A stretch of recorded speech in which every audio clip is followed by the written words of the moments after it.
नमस्कार, मी प्रभाकर लोंढे, खडतार प्रवास वर्तमानपत्राचा तथा खडतार प्रवास यूट्यूब चॅनलचा मुख्य संपादक। आज आपण तुळजापूर या नगरीमध्ये शासकीय विश्रामगृह या ठिकाणी आलेलो आहोत। या ठिकाणी ही कार्यकर्ते आहेत। नेमकं या कार्यकर्त्यांचं काय म्हणणं आहे आपण जाणून घेऊया। सर, काय तुमचं नाव काय? नमस्कार, मी राम हनुमंत कांबळे, भीमांना सामाजिक संघटना तुळजापूर तालुका अध्यक्ष। आज कशाची बैठक होती, काय नेमकं? आज पत्रकार परिषद घेण्याचं कारण काल 24 तारीख होती। दयानंद शिंदे जिल्हा परिषद सदस्य यांनी काल पत्रकार परिषद घेतली। या पत्रकार परिषदेमध्ये भीमांना सामाजिक संघटनेचे संस्थापक अध्यक्ष सुरेशप्पा भिसे तसेच त्यांच्या कार्यकर्त्यावर खोटे आरोप केले, खोटे गुन्हे दाखल केले। परत नंतर त्यांच्याबद्दल वेगळंच वक्तव्य केले।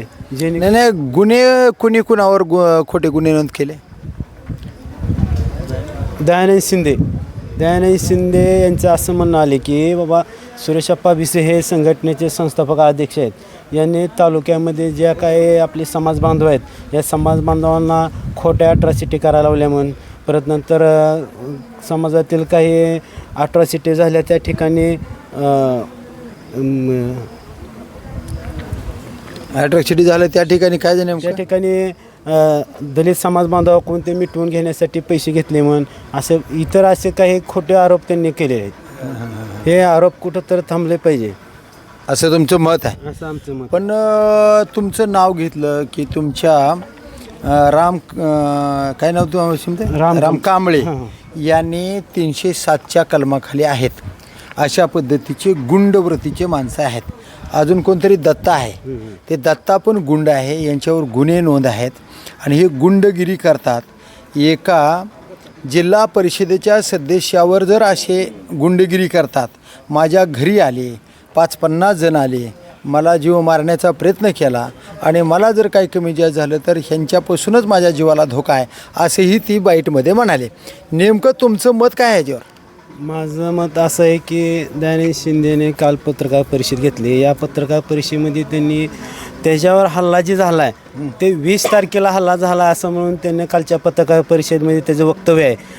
20 तारखेला सगळ्या महाराष्ट्राला माहीत आहे की धाराशिवमध्ये अनुसूचित जाती उपवर्गीकरणेचा महामोर्चाचे आयोजन केले होते। त्या महामोर्चामध्ये पूर्ण महाराष्ट्रातून सगळे समाज बांधव तिथं आले होते। मग त्याच्यावर हल्ला कधी झाला हे मला त्याला विचारायचं आहे। कारण असं दिसून येते की सरळ हा म्हणजे चुकीचे वक्तव्य करत आहे, खोटं आरोप करत आहे।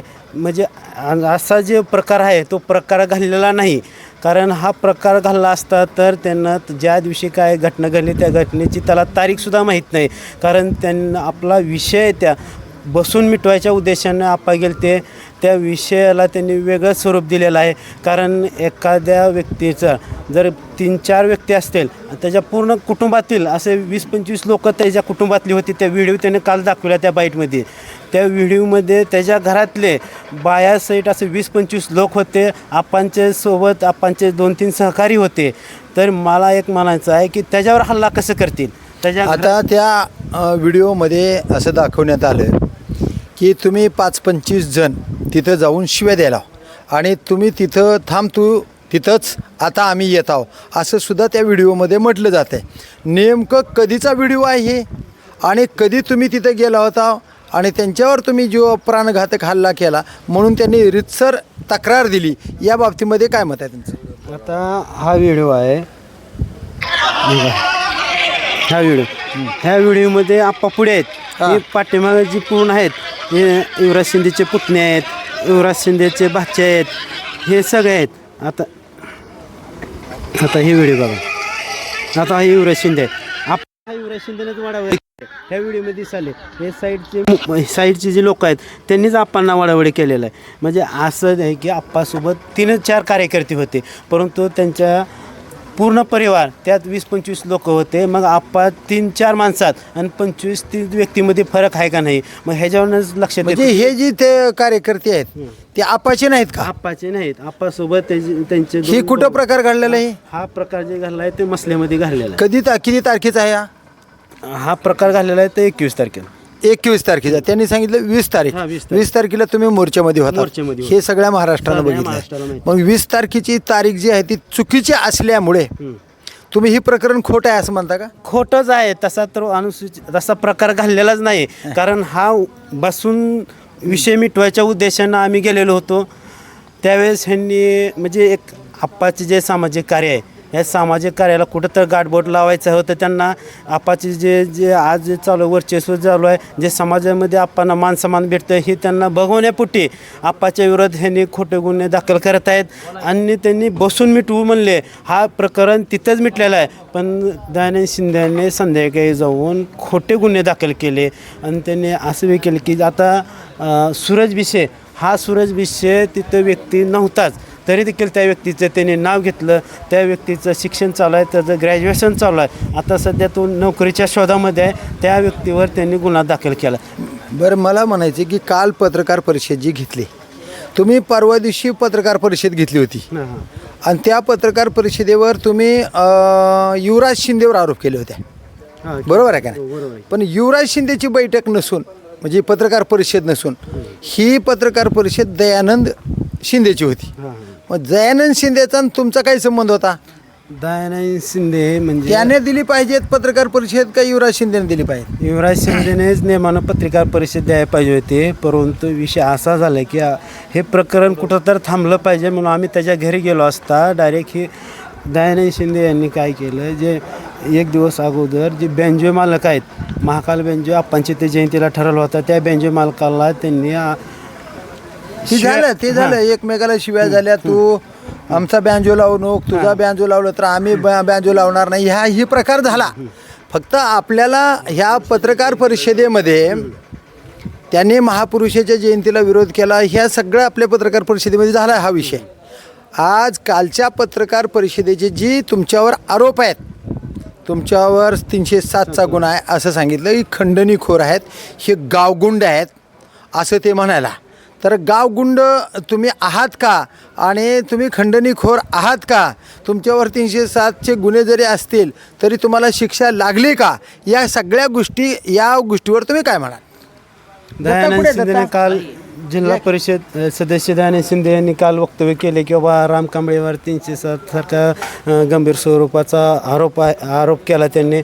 पण मला एक त्याला सांगायचं आहे की बाबा हा आरोप जो तो केला तर हा आरोप केलेला हा कोर्ट ठरवेल, तुला ठरवण्याचा अधिकार नाही. कारण हे अजून आमचं प्रकरण कोर्टामध्ये चालू आहे आणि असं नाही की बाबा मी सजा भोगलेली आहे असं काही. म्हणजे त्याने त्या गोष्टी सिद्ध करून दाखवावे की बाबा मी 307मधला गुन्हेगार आहे. आज साहजिकच आहे गोष्ट आहे की एखाद्या समाजावर अन्याय झाला, आपल्या मातंग समाज असू द्या, कुठल्याही दलित समाजाचा व्यक्ती असू द्या, त्याच्यावर अन्याय जरी झाला, समोरच्या जातीवादी लोकांनी शिवीगाळ केली, जर सहजवारी तुम्ही पोलीस स्टेशनला जर गेलो किंवा माझ्यावर त्या समोरच्या व्यक्तीनं किंवा माझ्यावर अन्याय केला आहे, मला शिवीगाळ केली, तिथं सजासजी केले तर डिपार्टमेंट म्हणते की बाबा मग हे अट्रॉसिटी गुन्हा दाखल होते. खोटे आहे नेमकं. आणि माझ्यावर जे झालेलं आहे ते क्रॉस गुन्हा आहे. मी अट्रॉसिटी केलेली आहे, माझ्यावर ते समोरच्याने क्रॉस गुन्हा दाखल आहे. ती सिद्ध झाल्यावर त्यावेळेस मी गुन्हेगार ठरू शकतो. बरोबर. तसा तो दयानंद शिंदेला गुन्हा दाखल सिद्ध कर म्हणावं. बरोबर, गुन्हा सिद्ध कर म्हणावे. दत्ता, तुमच्यावर काय नेमकं प्रकरण? गुन्हा आहे ती सध्या आणि कुठल्याही कोर्टात गेलेला नाही. तर त्यानं सिद्ध करून दाखवावं की माझी कुठल्या कोर्टात तारीख पडली आहे किंवा काय झाले ह्या गोष्टी त्यानं दाखवा. मग तुम्हाला ते गुंड म्हणताय, गाव गुंड आहे आणि खंडणीखोर आहेत, एक कल्पना करून दाखवावं की. मग तुम्हाला हे मान्य आहे का ही सगळं? त्यानं सिद्ध करून दाखवावं ही जे आमचा गुन्हा आहे हा कुठल्या प्रकारे आहे, काय कुठल्या मार्फत झालेला आहे, ह्याने त्याने दाखवावे, पुरावे पाहिजे. बरं. माझा जे गुन्हा आहे ते माझ्या कंपनीतल्या पैशाच्या विषयावरून हा गुन्हा झालेला आहे. बरं, आता मातंग समाजानं आम्हाला न्याय द्यावा असं सुरेश भिशे म्हणाले, तुम्ही पण म्हणाला. पण आता मातंग समाज असं म्हणताय की तुमचे वैयक्तिक घरगुती भांडणं आहेत ही. तर हे घरगुती भांडणाचा आणि समाजाचा काही संबंध नाही असं समाजाचं मत आहे. तर तुम्ही तर समाजाकडून न्याय मागितला आहे, तर मग न्याय तुम्हाला कशा पद्धतीनं पाहिजे समाजाकडून? समाजाला आम्ही न्याय मागितला आहे, पण समाजातला एक घटक म्हणून युवराज शिंदे आहेत. महाराष्ट्राचे सकल मातंग समाजाचे समन्वयक म्हणून युवराज शिंदे आहेत. आज समाज म्हणूनच आम्ही युवराज शिंदेकडे सगळ्या गोष्टी सगळ्या दृष्टिकोनातून बघत आलेलो. म्हणून आम्ही समाजाला बी बोलणं गरजेचं आहे की बाबा आमच्यावर जो अन्याय झाला, अन्यायाला आम्हाला न्याय देण्याचं काम ही समाज बी करतो. तर महत्त्वाचा मुद्दा आहे की समाजानं आम्हाला न्याय द्यावा.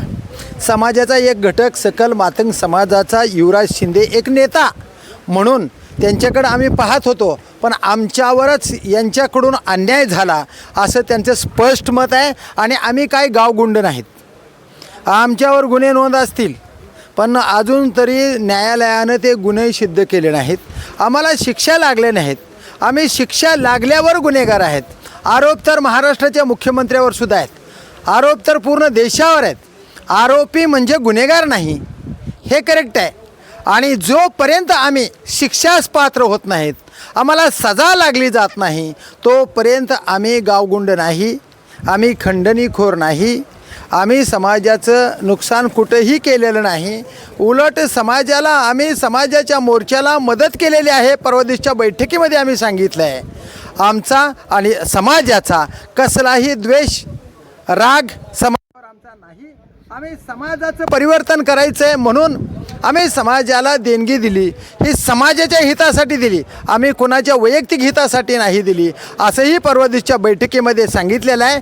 याचा अर्थ त्यांनी युवराज शिंदेनी खरी बैठक घेऊन हे मुद्दे आमचे खोडले पाहिजे होते, पण जिल्हा परिषदचे सदस्य दयानंद शिंदे यांनी आमच्यावर हे आरोप जे लावलेले ती साफ खोटे आहेत, ते सिद्ध करून दाखवा. त्याच वेळेस आम्ही खरं समजू, तोपर्यंत खोटे आरोप आमच्यावर करू नये अशा पद्धतीचं त्यांचं म्हणणं आहे. आणि आम्हाला अजूनही समाज फार मोठा आहे, समाज म्हणजे महासागर आहे, या समाजानंच आम्हाला न्याय द्यावा असंच त्यांचं मत आहे. तर बघूया येणाऱ्या काळामध्ये नेमकं कशा पद्धतीने. काय म्हणणं आहे हो साहेब? मी काक्रंबा जिल्हा परिषद गटातून उभारलेला उमेदवार आहे. तुमचं नाव काय? जयराज जोंबाडे. बरं बरं बरं. कोणत्या पक्षाकडून उभारला होता? काँग्रेस पक्षाकडून. बरं बरं. काय म्हणणं आहे? ह्या भांडणाचं निवडणुकीचा काहीही संबंध नाही. बरं. त्यानं राजकीय वळण आणा लागला या भांडणाला. 20 तारखेला जो मोर्चा होता ना, त्या मोर्चाला सुरेश आप्पा बिशे यांना युवराज शिंदे यांनी पैशाची मागणी केली होती. सगळा समाज पैसे द्यायला किती तू पैसे? पण दे 2.5 लाख रुपये. बरं. मग त्यातले 1.5 लाख रुपये आप्पांनी दिलेत त्यांना. तुमच्या देखत दिले? दिलेत, आमच्या देखत दिलेत. मी साक्षीदार आहे त्याचा. हा, कोण कोण होता? मी होतो, राम कांबळे होते, परत हे दत्ता बिशे होते, दिलेत पैसे? सुदाम बिशे होते आमचे मित्र. बर बर. हा. आम्ही 5-6 जण होतो. बरं, मग ते हिशोबात नाहीत का पैसे? त्यांनी काय केले, त्या दिवशी ज्या दिवशी मोर्चा झाला त्या दिवशी त्यांनी आमच्या संघटनेचं नावही पुकारलं नाही. बर. तुम्ही होतो, तुम्ही बघितलं नाव पुकारलं का त्यांनी? नाव पुकारलं आहे? नाव आप्पाचं नाव घेतलं का त्यांनी? नाही. मग त्यांनी परत सकाळ उठून ज्यावेळेस त्यांना मोर्चाचा हिशोब करायचा होता त्यावेळेस त्यांनी आप्पाला बोलवलं परत की राहिलेले 1 लाख रुपये तू दे.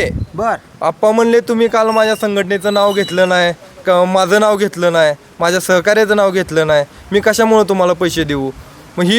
मग ते म्हणले ये मसल्यात, तुला आम्ही मसल्यात येऊन आपण बसून मिटू. मग असं बोलायला गेलं, आप्पा दोघं तिघत गेलते, मी तर गेलोच नव्हतो. बर बर. तरीही माझं त्या गुन्ह्यामध्ये नाव आहे. गुन्ह्यामध्ये नाव आहे? हो.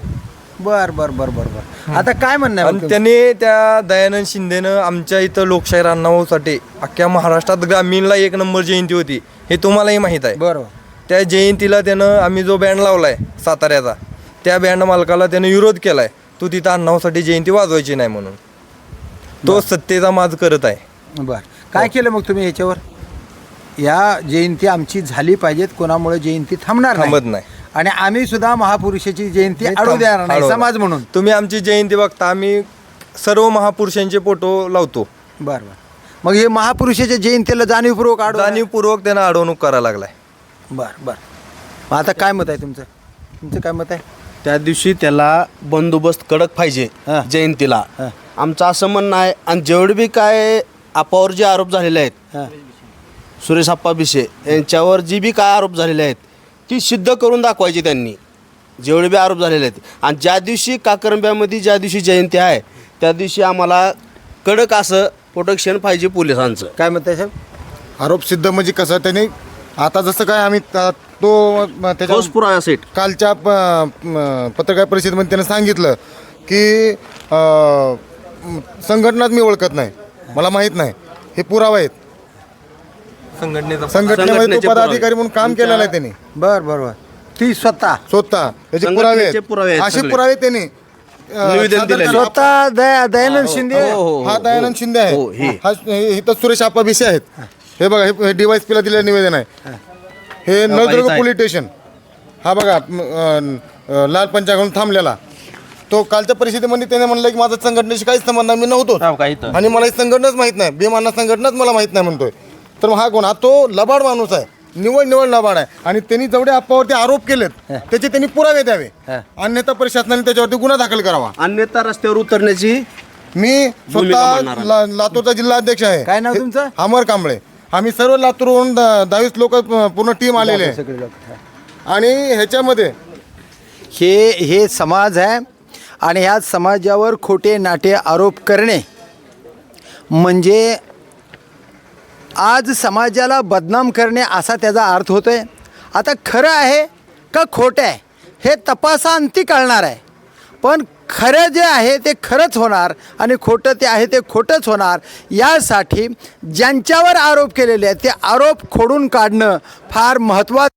नेमकं काय घडतंय आपल्या समाजामध्ये? आणि सुरेश भिशेने 1.5 लाख रुपये रोख दिलेले हे कार्यकर्ते सांगतात, पण ते 1.5 लाख रुपये मोर्चा कृती समितीमध्येच्या रजिस्टरला नोंद का नाहीत असा बी प्रश्न आहे. आणि असेल तर त्याचा हिशोब समाज मागताय, समाजाला ते हिशोब मिळणार आहे का? या सगळ्या गोष्टी आपल्याला काही काळानं कळणार आहे. पण महत्त्वाचा मुद्दा एक आहे की समाज आपसातले भांडणं समाजामध्ये आणू नका असं समाज म्हणत आहे, पण समाजातलाच प्रमुख नेता म्हणून युवराज शिंदेने काम केलं आणि तो युवराज शिंदे समाजाचा सकल मातंग समाजाचा नेता म्हणून आम्ही पैसे दिले आणि त्या पैशातली उर्वरित रक्कम 2.5 लाखाची 1.5 लाख रुपये दिले आणि 1 लाख रुपये दे म्हणून. हे जर वाद समाजामध्ये येत असेल तर तो वाद कुठंतरी थांबला पाहिजेत. खरं ती खरं आणि खोटं ते खोटं समोर आलं पाहिजेत. तर बघूया येणाऱ्या काळात काय होतं ते. धन्यवाद तुळजापूरकर, धन्यवाद धाराशिवकर. जय हिंद, जय महाराष्ट्र.